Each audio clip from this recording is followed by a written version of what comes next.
তুমি যে কেমন মানুষ, বাড়িটাকে মরুভূমি বানিয়ে রেখেছো। মরুভূমি না রে মা। খুব ছোটবেলায় শিশু শিল্পী হিসেবে পর্দায় হাজির হয়েছিলেন প্রার্থনা ফারদিন দিঘি।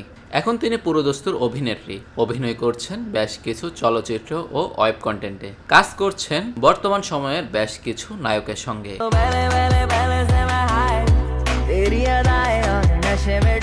অনেকের সঙ্গে কাজ করলেও শাকিব খানের বিপরীতে নায়িকা হিসেবে অভিনয় করেননি তিনি। যদিও এক সময়ে শিশু শিল্পী হিসেবে এই নায়কের সঙ্গে স্ক্রিন শেয়ারের সুযোগ হয়েছিল এই তারকার। এই তাকিয়ে কি দেখছিস? দেখ কি হয়েছে, যা।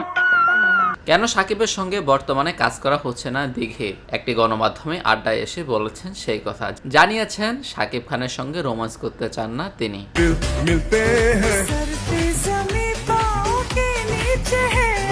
রোমান্স না করার বিষয়টি ব্যাখ্যা করে দিঘি বলেন, শাকিব আঙ্কেলের সঙ্গে চাচ্চু আমার চাচ্চুর সিনেমা হয়েছে, মানুষ আমাকে সেভাবে দেখেছে। ওই জায়গা থেকে মনে হয় শাকিব আঙ্কেলের সঙ্গে রোমান্স করা আমার জন্য ঠিক হবে না।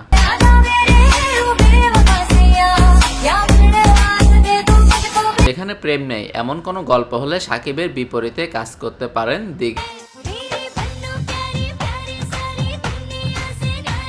শুধু শাকিব নয়, জায়েদ খানের সঙ্গেও রোমান্স করতে চান না দিঘি। তাদের দুজনকেই আঙ্কেল বলে সম্বোধন করেছেন অভিনেত্রী।